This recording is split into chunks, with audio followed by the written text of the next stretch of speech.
Probably the simplest way we could describe social responsibility. These first two goals are what we're good at, you might say. And we know that there's the research excellence framework, where billions of pounds of taxpayers' money is distributed according to quality measures there.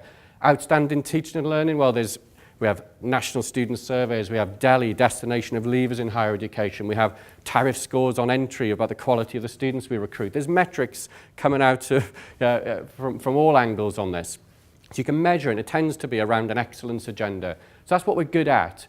For social responsibility, it was quite simple to us. It's what are we good for, in contrast to this? What's the purpose? And that can be about our research and our graduates, and I'll certainly talk about that now. But it starts from a different position, really. What is the point of a university? And I think for us then, that made it a bit clearer when we were starting to think, well, rather than this sheep and making it a bit woolly, what is the fundamental purpose of a university to society? What's its relationship? When we did this, we did a review of the area, we consulted with staff, and we looked at the kinds of programs that we were doing at the university. We're the biggest university in the country, 40-ish thousand students, about 11,000 staff, a tremendous amount of initiatives going on. And we counted up, and this has been generous by combining different categories of initiatives. We counted up 72 different priorities we had, which were all unique, and we could have had a few hundred if we'd counted them individually. That was grouping different things together. And we wanted to make the strategy more focused, and we developed a model of focusing on a small number of strategic priorities. We got down to 5. I think we could have got down to 4, actually, but we've stuck with 5 now. And one of them is around the impact of our research, and not just the quality. What difference does our research make? We're all doing lots of this work. This is an important agenda. And for the people that pay for the very privileged existence of people who work in universities to undertake this research, the difference that that research makes to society was absolutely critical to us as part of our strategy. So not just quality, the difference that research makes. Graduates, how do we make our graduates more responsible? Not just to make them educated professional people of tomorrow, but what kinds of values and ethics do they have? And I'm going to talk about that in a moment. Engage in our communities. We'll all be doing lots of work there. That was an important priority to us, to be an outward-facing and engaged university. Our own processes need to be responsible, a whole range of things that we do there, and then environmental sustainability. So that was the basis of our strategy, and we started to be able to put and group together these hundreds of things that were going on in the university around those 5 priorities. But importantly, whilst you could say social responsibility, we have a definition. I won't bore you with it because you'll forget it straight away. Whilst we have a definition of social responsibility, to make this more tangible and understandable to the outside world and indeed to our own colleagues, our own staff and our own students and alumni, we wanted to establish a small set of programs that would be emblematic of what we meant by social responsibility. So rather than trying to define it, the initiatives themselves would speak to what we mean by social responsibility.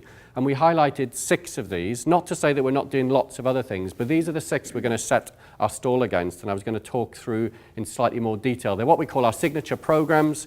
We have one around addressing inequalities, one around ethical grand challenges, 2 around community, a school governor initiative, a cultural access program, the Works, that's an employability initiative, and a staff steps to sustainability program. So I was going to quickly touch on those as examples of some of the things we're doing, and hopefully draw out some wider points about work which I'm sure many of us are doing within higher education. So in terms of research with impact, we do lots of research within the university, as many of the universities do here, which has a real impact on society. Some of the things I think Manchester particularly has large clusters of research excellence in are things like cancer research, social stratification, advanced materials, graphene very famously recently at Manchester, work on cities, the nuclear area. There's a range of clusters of research excellence, I think, in all of our universities. When we were thinking about a program, though, that would communicate the difference our research is making to society, we wanted to pick a theme because you get into very difficult debates with your academic colleagues about what research is responsible or not. Is all of it socially responsible, even fundamental basic research, which perhaps doesn't translate into obvious social benefit or may do in the future, may not, against very applied forms of research. And to avoid all of this, we just picked a theme which we will be prioritizing over the next 3 years. And that theme, is around addressing inequalities. And we wanted to do this because Certainly where our university is located, the region is an area of enormous inequality. We know that in terms of, if you think about this globally as well, in some of the research we're doing in parts of the world where there's extreme poverty, we're doing a range of different research at the university, but probably not dressing it up as this. And we think there's many opportunities for us in bringing academics together from different disciplines to address some of the fundamental issues of inequality. So, for example, since we've done this initiative, we are contributing in a much more coherent way to the work of the Greater Manchester Poverty Commission, getting our researchers to really engage in that initiative. We're doing some really interesting work on the effects of climate change in developing countries. We're doing some really interesting work on making Manchester a more age-friendly city. Through some of the inequalities people suffer through their age, frankly, and the way the services and policies are orientated to people of different stages in life. We're doing some really interesting work around the development of this concept of Harlem Children's Zones, a model from America, trying to apply that in Manchester. So we're doing a range of different interesting work in this area. We wanted to bring that together around the theme of, well, what are universities doing to address the life chances of some of society's least advantaged people? It's not complicated. That's the underpinning theme to much of the research. Probably half of the research at our university, you could say, applies to that question. So bringing more coherence to that is a program that we'll be developing, being led by our academics around our theme of research impact. So that's our first signature program. The second priority we have is around creating more responsible graduates, and we have a very interesting program around this. But I wanted to just reflect really, but for all of us as a sector in higher education, the absolute importance of creating more responsible graduates. The idea that universities should confront young people to really challenge their own personal ethics, I think, is something that universities should do, but many universities perhaps shy away from or reduce some of their functions to perhaps more utilitarian ideas of what the purpose of university is. And in looking for guidance here in terms of some of the most inspiring work about the role of universities in creating more responsible graduates, and this is one area, I think, where it's very legitimate to look at the United States and say that actually there's a more profound insight, I think, going on in the US in terms of the function of higher education. And some of this reflects our different histories, of course, as nations. You can go back to one of the founding fathers of America, Benjamin Franklin, and he led to the development of the University of Pennsylvania, and a pamphlet he did, which was 1749, said the great aim and end of all learning is service to society. And I think that's that's the starting point of much of the education system in many of the elite universities in the US, is a concept like this, and I think you can see that there right at the beginning. You can also see a book which has been important for our previous president of the university, and many of us working on this agenda, as the work of somebody called Harold Shapiro, who's a former president of Princeton University and Michigan University. His book, A Larger Sense of Purpose. And I think it's interesting that American presidents of universities often write books about the purpose of higher education in a way that British vice-chancellors perhaps don't. And I think there's something telling there. And he said that the two most critical characteristics of universities: they serve society as both a responsive servant and a thoughtful critic. And he really makes the case that higher education should have a moral purpose and should have, as the book's called, a larger sense of purpose, and be more engaged in the societies that they serve. And I think this is really important in a UK context, because if you look at what politicians and policymakers often say about the purpose of higher education, they'll often talk about the role of students in creating a knowledge economy, the role of technical knowledge to translate in terms of economic growth. And these are all very important functions of the university, but they're often mistaken for being the only purpose of universities. And actually, you can see this in perhaps some of the echoes in the Hefke consultation on sustainability, talking about the role of universities in creating a green economy, for example. Now, this is important, but probably politicians sometimes speak as if these policies are the only functions of universities, and or they embrace the whole idea of the university. And in that, I think certainly at Manchester we'd argue that politicians are plainly wrong. We'd say that more than ever universities need to embrace a much wider responsibility to their broader societies.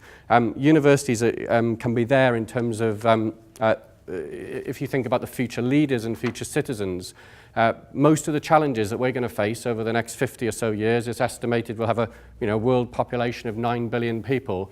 The people inhabiting the kinds of consequences of this, most of the leaders of tomorrow, your CEOs, your politicians, your research scientists, your heads of sustainability, most of these people will be graduates of some of the leading universities in the world. That's a fact. Whether that's fair or not is a second-order question. That's a fact. And these are people who will all have spent as minimum of around 3 years at a university. So the role of universities in shaping society is absolutely fundamental, and I think that's something that in a UK context, that kind of more profound responsibility of universities to educate people capable of building more just and sustainable societies is a really profound role of universities that I think we ignore at our peril.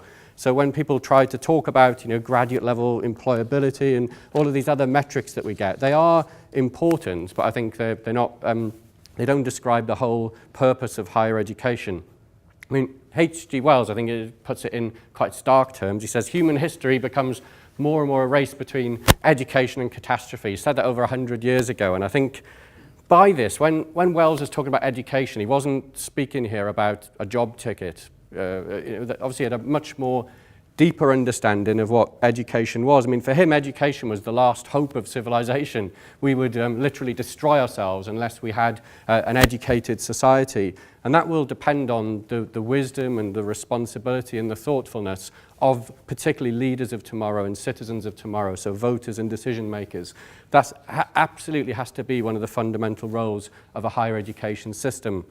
For us, we'll all have our own mottos, some of them and strategies and things. I really like the motto of Manchester, Cognitio Sapientia Humanitas, knowledge, wisdom, humanity. And I think those are the sorts of things, whether they're, we've all, I'm sure, in our universities, got similar types of concepts that underpin our purpose. These things are probably the types of values that will stand between ourselves, literally destroying ourselves as a society and as a planet, or not. These are the sorts of things that are really at the heart of universities. And I think that really comes back to the whole concept of what is the purpose of a higher education system.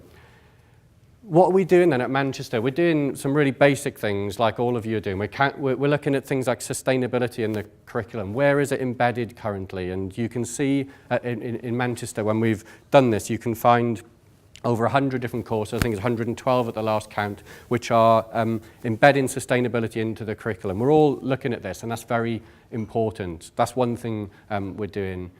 We have, outside of the curriculum, we have a leadership program, which around a quarter of our students are taking, which challenges students to, and this is part of their degree, by the way, that's a very significant element of this. It's part of their degree, you get academic credit for this, and it encourages students to develop a sense of what leadership means in the 21st century, and the sorts of issues you'll face if you are a global leader.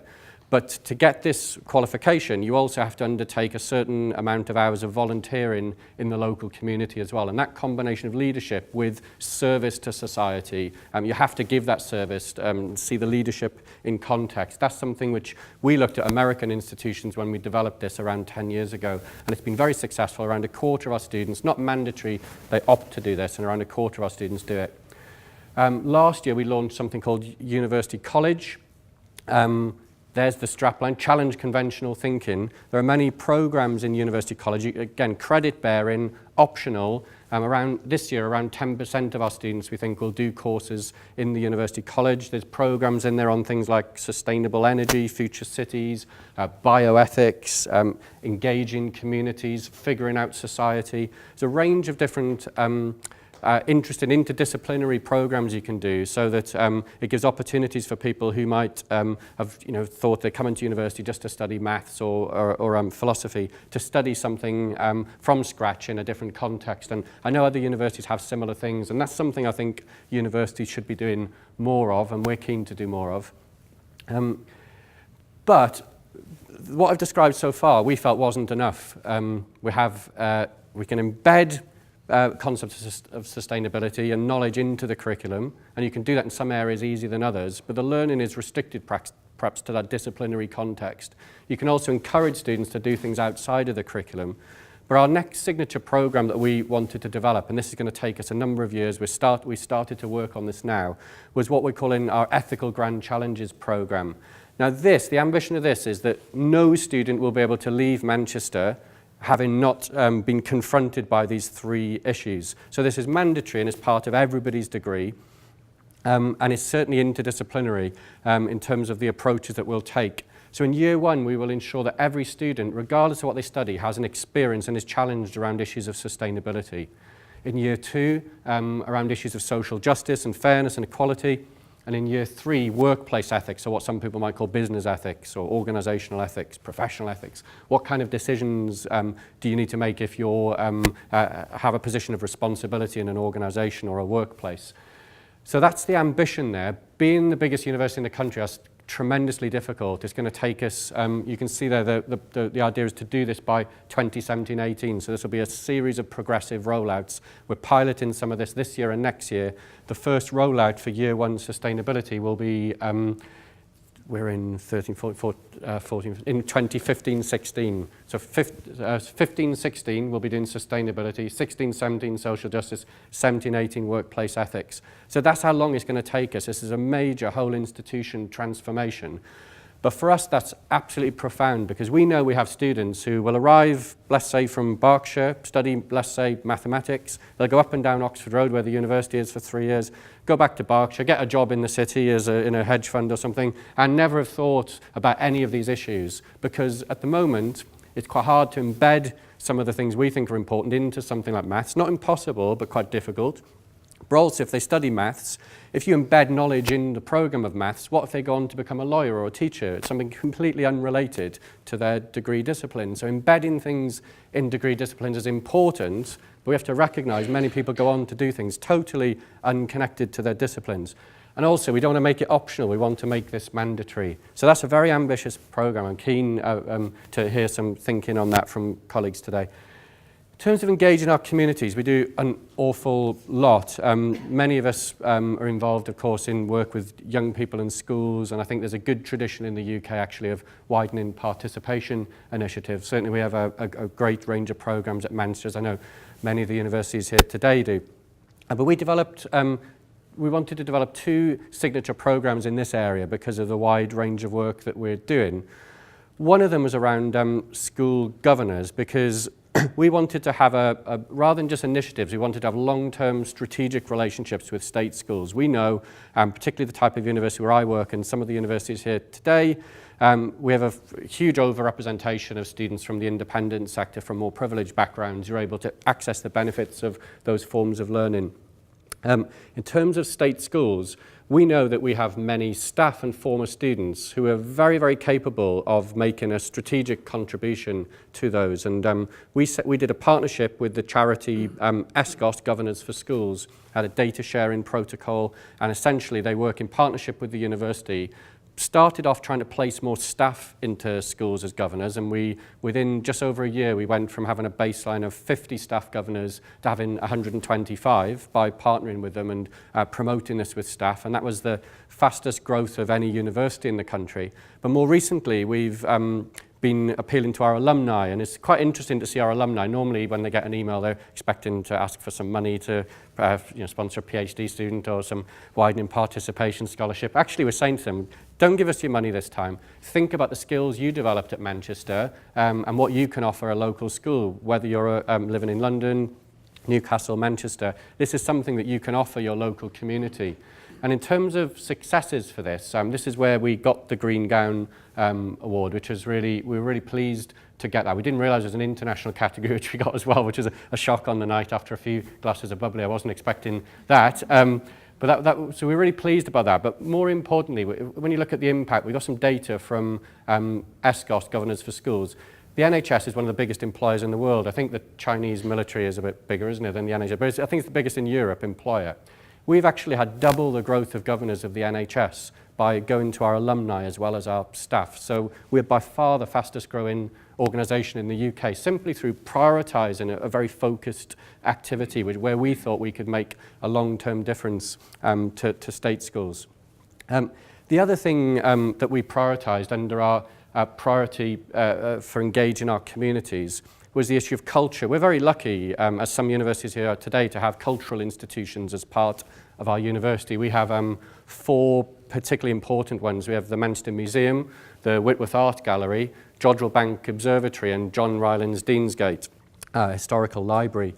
And between those 4 cultural institutions, we know through visitor statistics on weekends that it's people like us in the room today, middle-class professional people who tend to be going along, taking their children to go and see and benefit from some of the culture there. And I'm quite embarrassed with my little son. He knows some of the objects in the Manchester Museum and keeps asking about them. I think it's such a stereotype of because many kids his age in Manchester, near where I live, would never go to these museums.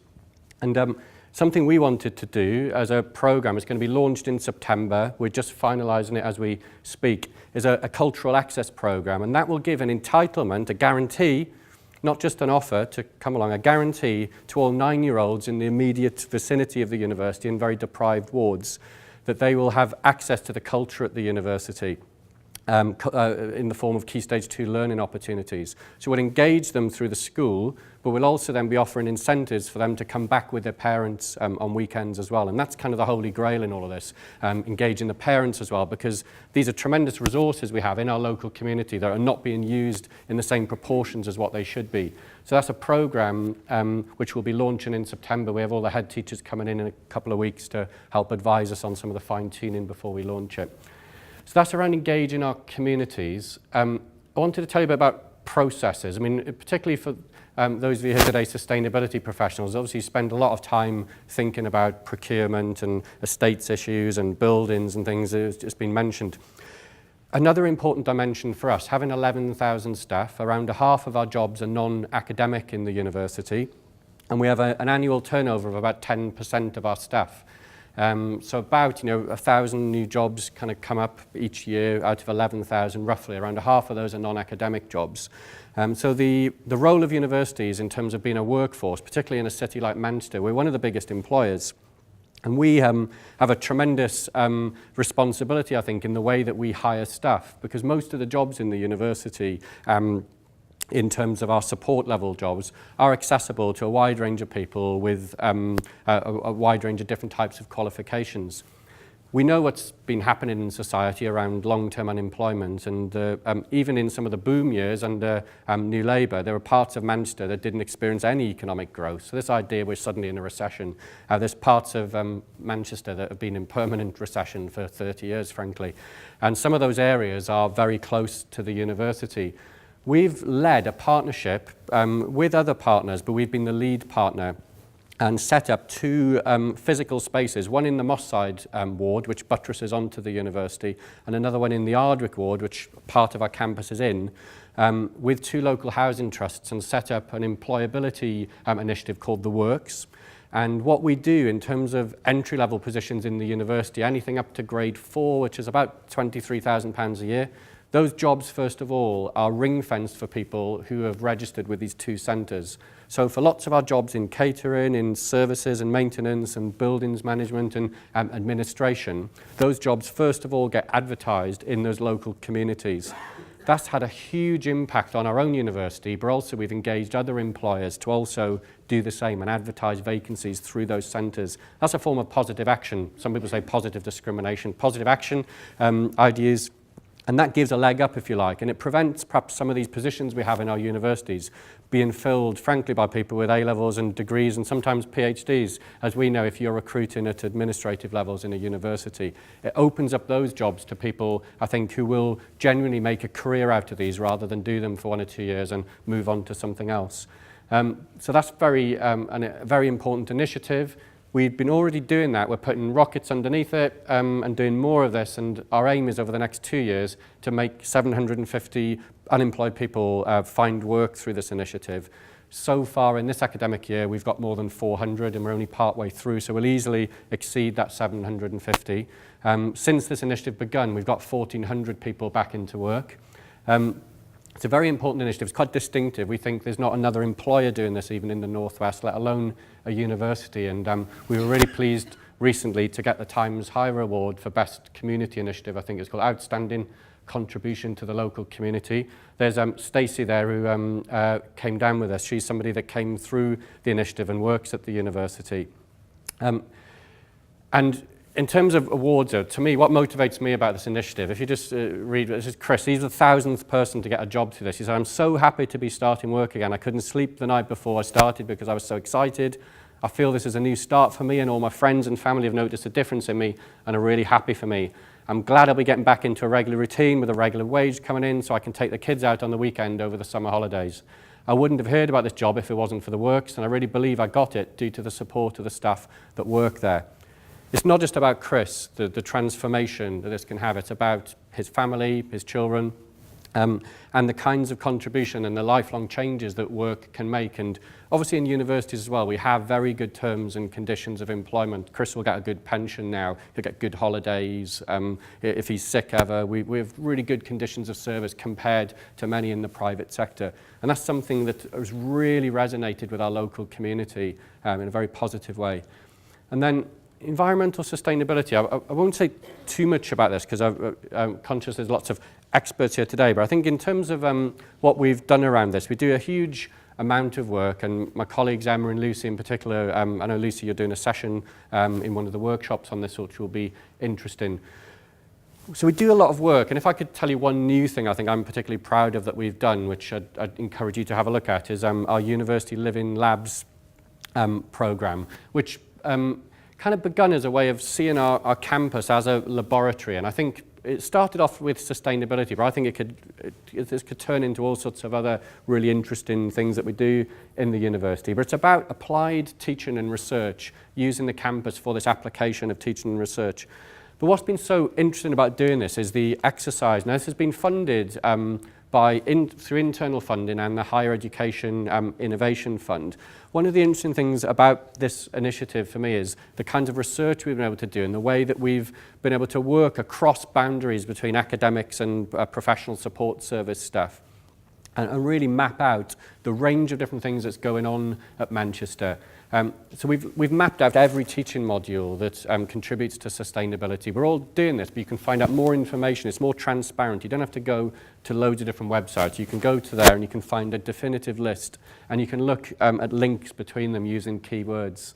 In terms of different what we called organisations, which again is perhaps a clumsy way, but title, but it kind of it means individual disciplines or large research centres. There are more than 100 of these. I think it's 128 it was that we counted through this. They're all listed there for staff, and many people in the university, even working in these agendas, because they work in disciplinary silos, weren't aware of colleagues doing very similar work. So it helps our academics, but it certainly helps in terms of very practical things we want to do at campus, using our own researchers as a resource for the university.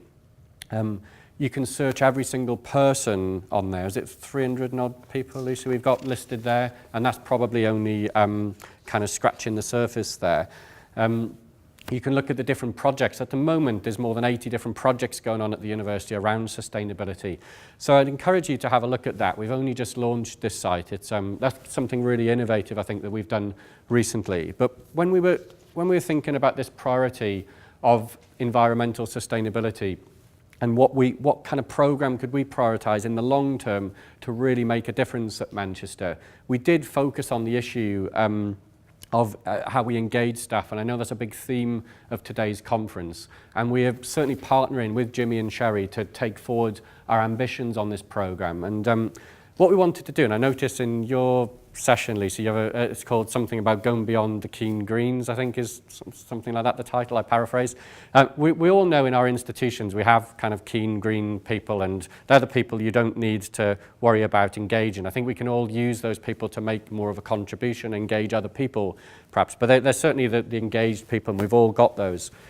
What we wanted to do with this programme, and this is the 6th and final programme that we're prioritising through our new strategy, was to try and have a mechanism to engage every single member of staff, whether they're a porter or whether they're a professor, whether they work in gardening or administration or a lab technician, that we would have a programme that would engage all of them in a process of learning, reflection and action.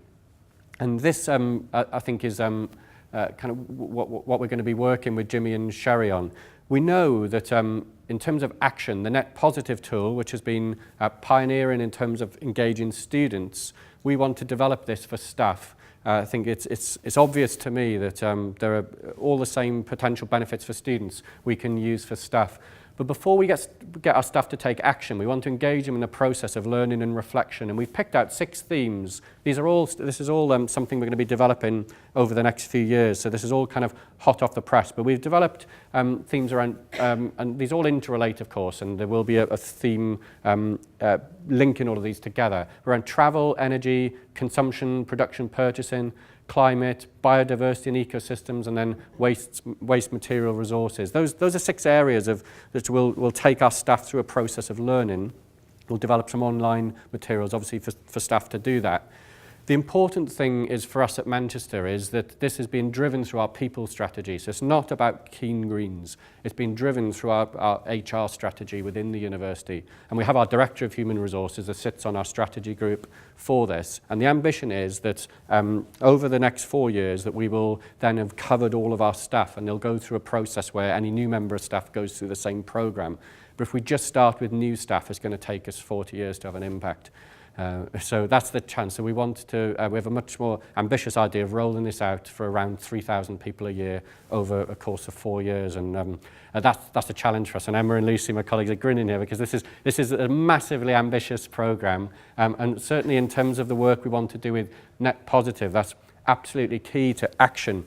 We can get people to learn and reflect. But I think for us, the advantages of using NETpositive are critical to this. This has huge potential, I think, as a tool to support transformation of the whole organisation. So we want to adapt and adopt this model in terms of getting staff to undertake action plans and reflection on the positive impacts and the less positive impacts that they're making.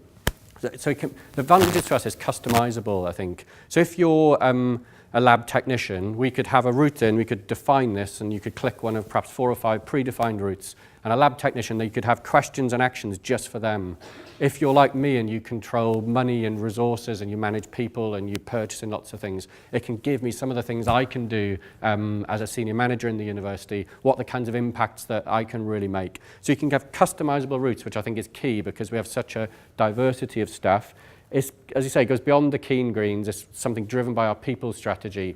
And to me, the great thing about NETpositive is the focus on action. I think we're great at words, aren't we, in universities? I think what we want to do is to be able to measure the differences that people can make and to be able to demonstrate that in a personalised way, which is individual to that person. And I think that's the key thing to us. So I think these 3 things, if we get this right, I think it will be absolutely transformational. And that's the long-term ambition. And particularly for such a big university as ourselves, getting this right is going to be absolutely key. We can't do it face-to-face. We will do lots of face-to-face training, lots of initiatives, and we have green impact teams and sustainability enthusiasts, and very committed to that. But this is kind of like a floor standard, if you like, that we'd want all of our staff to kind of reach as a minimum level of knowledge that we'd expect in terms of our values as an institution for people to have a certain level of knowledge and insight into some of these profound challenges for an organisation. And I think this will help us as a workplace. I think there's a business case for this, which we're keen to demonstrate. I'm sure it's going to save us lots of money.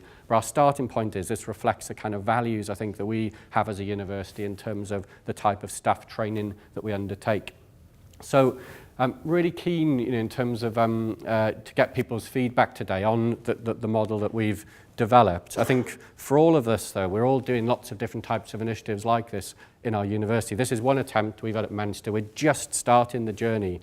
So we've got some early signs of success in terms of some of the programs that we're already running, but there are some other programs which are going to take us a number of years to develop, as you can see, and we're quite excited, daunted in some days as well by the ambition that we've set ourselves. But I think really if we get some of these things right with a long-term strategy, we really will be able to engage 2 of our most important constituencies in the university, all students and all staff. And for an organisation of our size, that's a massive challenge, but the difference we can make if we do that properly is phenomenal, I think. So I hope some of those insights are useful to you today. Thanks.